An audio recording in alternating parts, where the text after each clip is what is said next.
Hari ini di suasana puasa, kita berharap tetap semangat.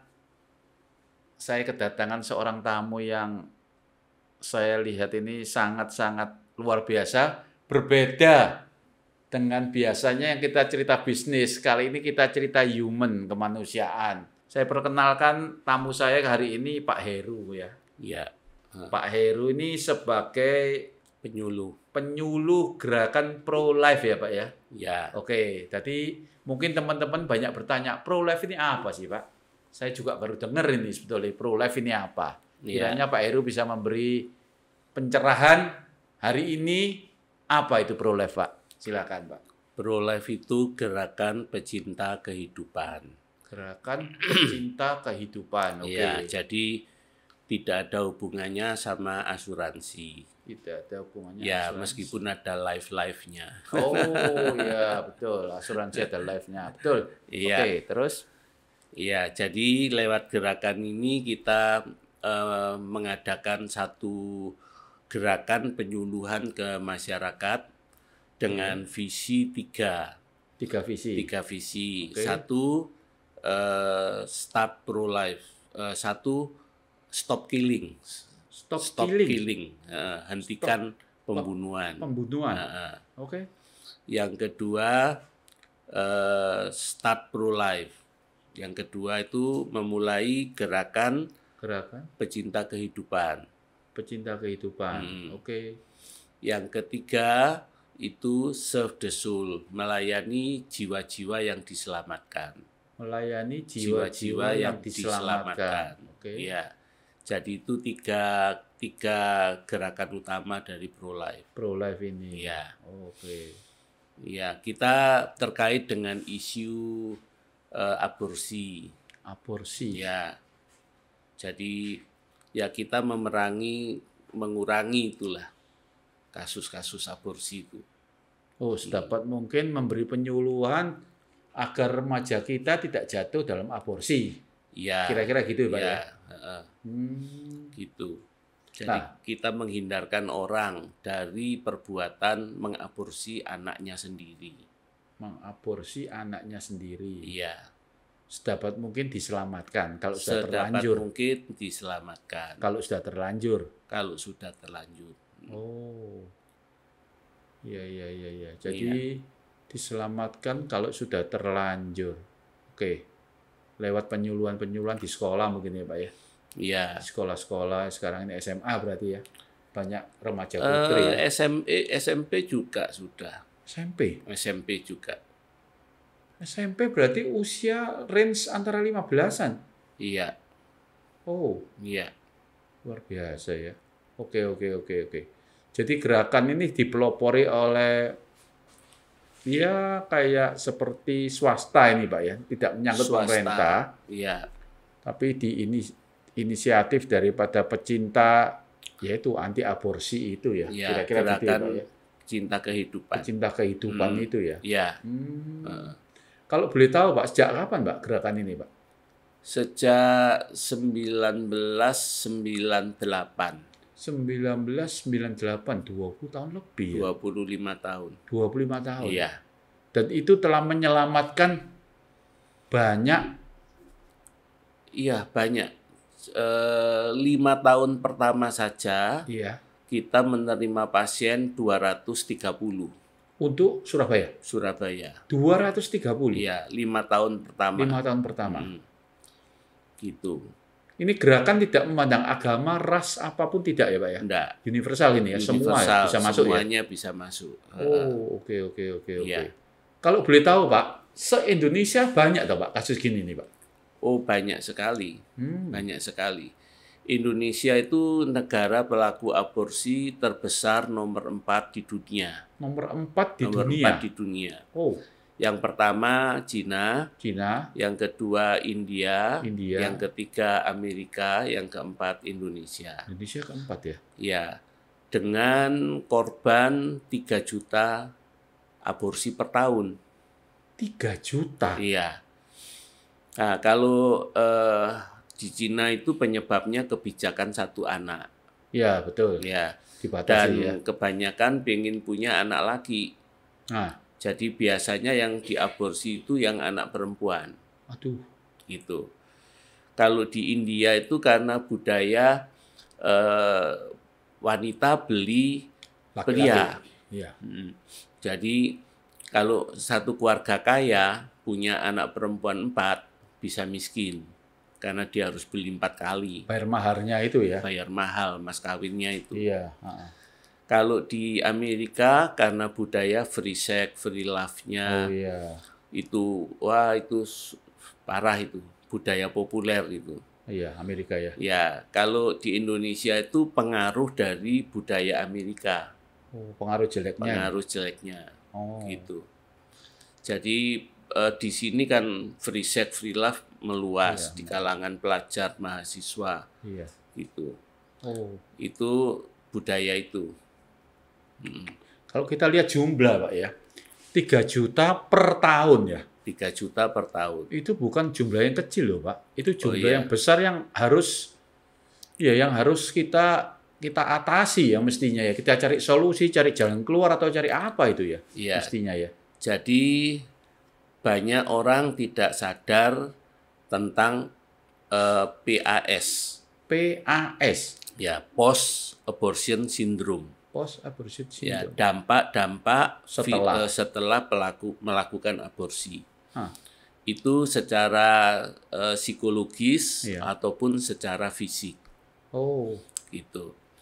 Jadi banyak orang berpikir aborsi itu solusi. Aborsi itu solusi. Ya, jalan pintas mengatasi solusi. Itu keliru. Ya. Jadi banyak orang tidak mengerti bahwa aborsi itu memulai persoalan baru yang panjang, bahkan amat panjang. Gitu. Problem baru ini. Problem baru. Jadi saya sering dalam penyuluhan itu ketemu dengan ibu-ibu yang mengatakan, Pak, saya melakukan aborsi 23 tahun yang lalu. Pak, saya melakukan aborsi 25 tahun yang lalu. Dan itu efeknya itu dihantui mimpi buruk. Dihantui rasa bersalah. Dan itu berkepanjangan, enggak selesai. Gitu. Jadi jangan berpikir bahwa aborsi itu solusi, tapi aborsi itu memulai masalah baru yang panjang bahkan amat panjang. Gitu. Dan rasa bersalah, dihantui mimpi buruk, anaknya datang dalam mimpi, kemudian lihat gambar-gambar tentang aborsi gitu, lalu rasa menyesal gitu. Itu menghantui. Saya pernah penyuluhan di Hong Kong. Di antara TKW, ya. Dan satu kali itu 2001 ya, 2001. Tahun 2001. Selesai bikin penyuluhan, kami pergi ke rumah untuk ya saya tinggal di situ. Tapi rumah itu adalah pastori. Ya. Jadi TKW itu selesai acara ke situ, mereka masak-masak gitu, makan-makan di situ. Tiba-tiba saya lihat satu TKW itu masuk ke kamar sambil kamarnya Pak Pendeta ya, sambil pintunya ditutup brak gitu. Ya. Terus? Saya kebetulan lihat, saya kemudian panggil, Pak, kok ada yang masuk ke kamar Pak Pendeta gitu. Kok pintunya ditutup keras sekali gitu. Lalu kemudian si Pak Pendetanya segera masuk ke kamarnya. Kamarnya memang terkunci terkunci dari dalam. Gitu. Setelah didobrak, akhirnya kelihatan si TKW itu duduk di belakang meja sambil tangannya genggam gitu. Terus di depannya ada satu minuman kayak aqua gitu ya. Terus dia ini menangis, TKW ini.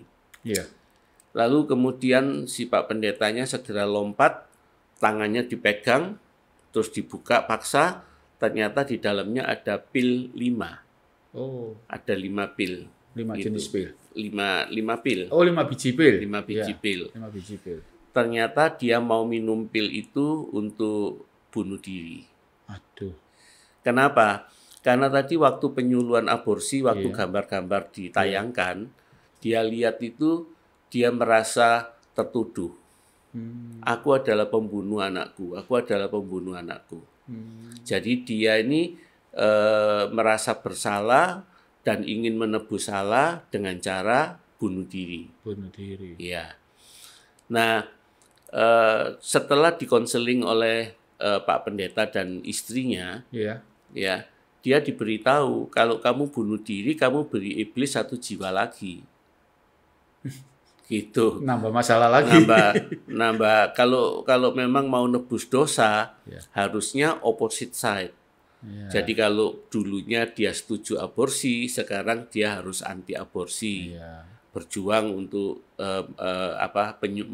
menyelamatkan bayi-bayi yang lain. Gitu. Jadi akhirnya setelah dikonseling, dia bisa dipulihkan. Bisa dipulihkan ya. Terus dikasih nasihat supaya dia jadi pecinta kehidupan. Gitu. Iya. Ya, itu pengalaman yang di Hong Kong. Di Hong Kong. Ya, jadi orang yang melakukan aborsi itu, dia harus sadar bahwa dirinya punya masalah baru dengan dirinya. Oh, gitu ya. Masalah baru ya. Iya. Nah, pernah juga dalam satu penyuluhan yang lain, ada seorang pria yang tidak mau sebetulnya dia tidak ingin datang gitu di penyuluhan yang saya berikan. Tapi dia akhirnya datang. Terus waktu break session, dia datang ke saya, dia tanya, Pak Heru bisa ngomong, bisa. Terus dia tuh cerita sambil menangis. Dia bilang, Pak, aku ini sebetulnya nggak ingin datang dalam acara ini. Karena ini kan aborsi, itu kan urusannya perempuan. Jadi ngapain aku lagi datang ke sini gitu. Tapi semenjak tadi di rumah, aku tuh terdorong untuk datang, dan aku datang. Dan selama penyuluhan diberikan, saya tuh menangis. Kenapa? Saya teringat masa lalu saya, ketika saya tuh masih dalam pergaulan bebas. Saya tuh punya satu kelompok yang orang bilang swinger. Swinger itu gonta-ganti pasangan secara berkala. Nah, satu kali teman perempuannya itu calling dia, lalu berkata, Mas, ada masalah. Apa? Aku hamil, tapi bukan sama dia. Bukan sama dia, dia cuman teman baik. Terus dia ngomong, aku hamil, cerita sama si pria ini.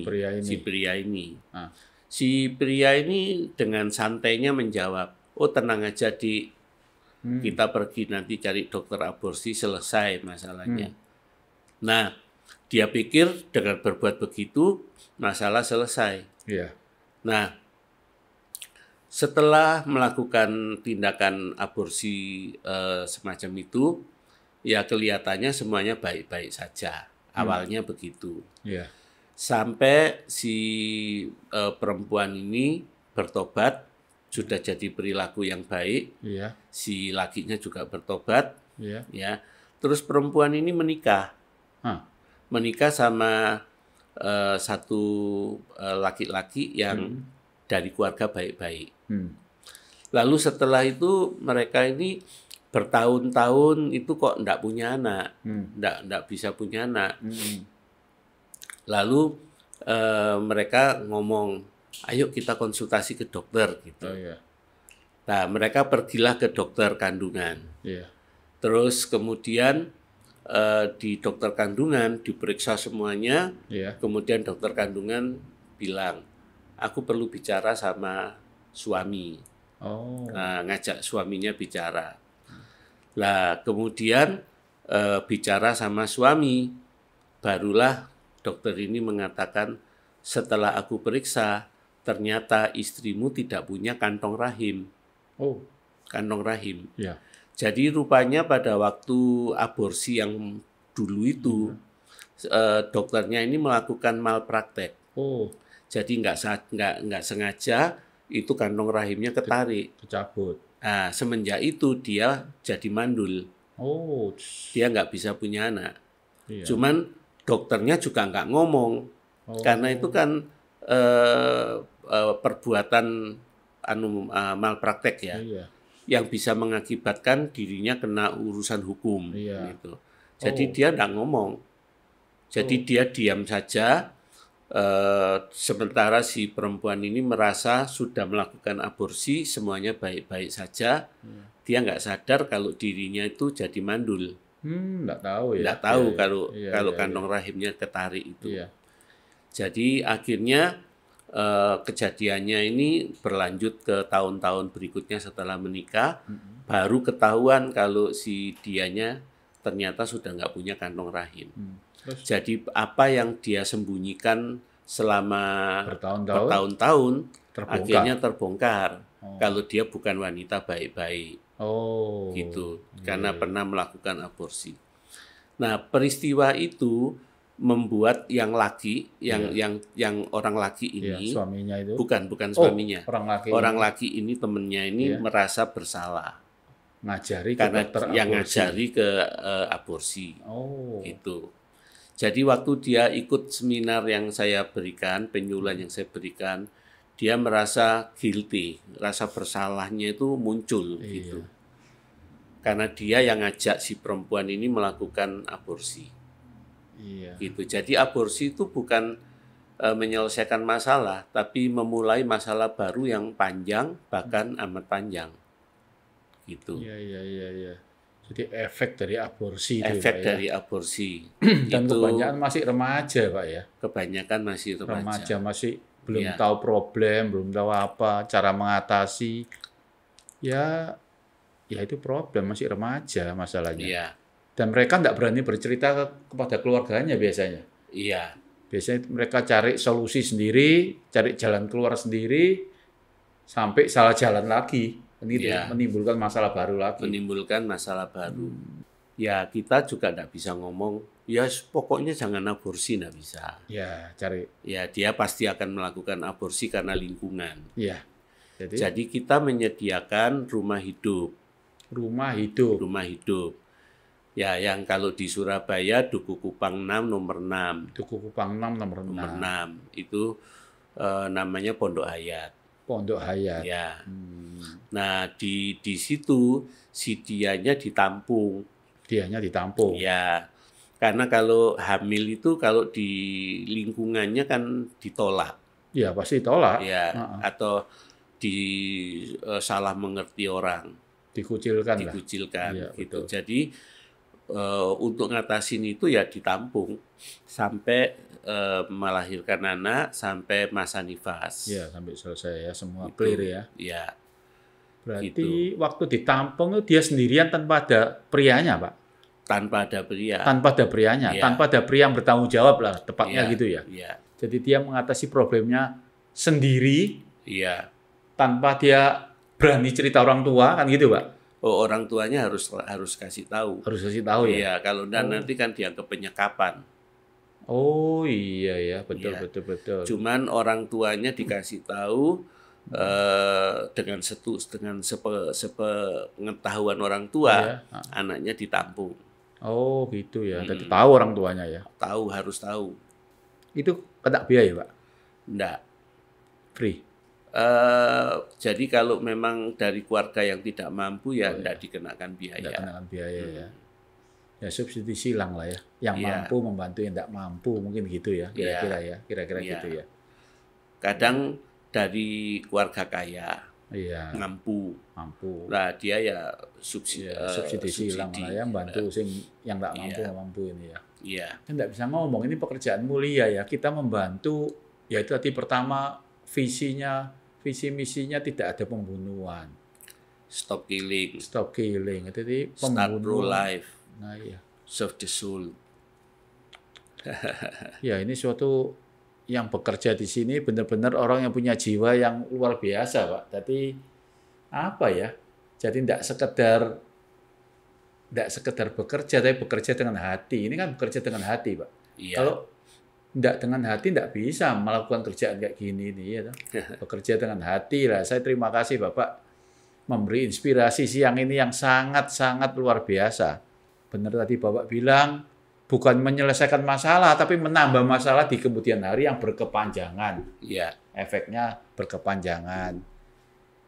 Jadi kalau dipaksakan harus diaborsi, itu kan bisa gagal, bisa berhasil Pak, aborsi itu Pak. Iya. Betul ya? Banyak orang bicara aborsi itu dengan konsep pasti sukses. Pasti sukses. Bisa enggak sukses? Bisa enggak sukses. Saya punya 2 kawan. Ya. Yang pertama dia gagal diaborsi. Ya. Waktu dikandung mau diaborsi, gagal, terlahir, ya matanya buta. Cacat ya? Cacat. Terus dia harus bertumbuh besar, ya bertumbuh besar tanpa penglihatan. Aduh.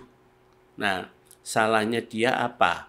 Salahnya orang tuanya, tapi yang jadi korban anaknya.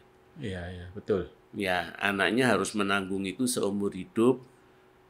Mau sekolah nggak bisa, mau berbuat apa-apa nggak bisa, karena dia nggak punya penglihatan.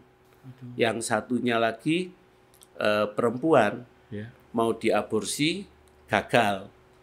Lahir, tapi tangan dan kakinya cacat. Gitu.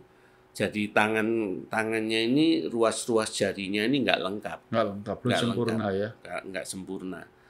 Kakinya lebih parah. Yang kaki kanannya itu cuman separuh, telapaknya itu separuh. Gitu. Jadi kalau jalan dingklang gitu. Inilah problem kehidupan yang harus dihadapi, Pak ya. Jadi bagaimana ini penyuluhan ini harus benar-benar gencar, Pak. Iya. Ya, jadi benar-benar harus gencar secara masif, gitu. Supaya mereka itu mikirnya 2 kali, 3 kali, 4 kali, 5 kali gitu loh. Dan mikirnya itu berkali-kali, berlapis-lapis, dipikir, dan dipikir. Karena sekarang kalau lihat kemajuan, apalagi internet, Pak, betapa bebasnya semua mereka bisa lihat, bisa melakukan apapun. Ya ini berat tugas Bapak sebagai penyuluh ini makin bertambah berat karena kehidupan makin bebas, betul ya? Makin bebas ini kan Pak sekarang ini Pak. Sudah tidak terkendali lagi sudah. Semoga diberkati sama yang di atas, Tuhan memberkati, semoga berjalan lancar. Semoga banyak remaja putri kita yang bisa terhindarkan, tanda kutip ya, terhindarkan, biarpun kita tidak bisa menghapus total, Pak. Paling tidak mengurangi lah dengan mereka terhindar dari aborsi. Kira-kira ada kata-kata apa lagi, Pak, yang harus Bapak sampaikan, pesan-pesan terakhir kepada banyak remaja putri ini, Pak? Ya, jadi pesan-pesan terakhir ya, jangan pernah jatuh dalam perilaku aborsi. Jangan pernah jatuh dalam perilaku aborsi. Oke. Karena aborsi ini bukan menyelesaikan masalah, tapi memulai masalah baru yang amat panjang. Itu. Ada satu kata-kata bijak yang mengatakan, jikalau kita membiarkan seorang ibu membunuh darah dagingnya sendiri, apa susahnya kita melihat orang membunuh sesamanya? Karena apa? Ikatan batin yang paling kuat itu kan antara ibu dan anak. Jadi kalau kita membiarkan seorang ibu itu membunuh darah dagingnya sendiri, melihat orang ini membunuh orang lain, itu juga nggak akan sekuat itu gitu. Jadi itu aborsi itu adalah akar dari banyak masalah yang terjadi di dunia. Bapak sebagai penyuluh memberi suatu nasihat-nasihat yang bagus buat remaja-remaja putri. Semoga semua pekerjaan Bapak ini mendapat imbalan dari yang di atas. Terima kasih Pak, semoga sukses usahanya, saya doakan lancar terus, banyak manfaat bagi Indonesia terutama Pak. Oke, terima kasih Pak. Selamat siang. Terima kasih.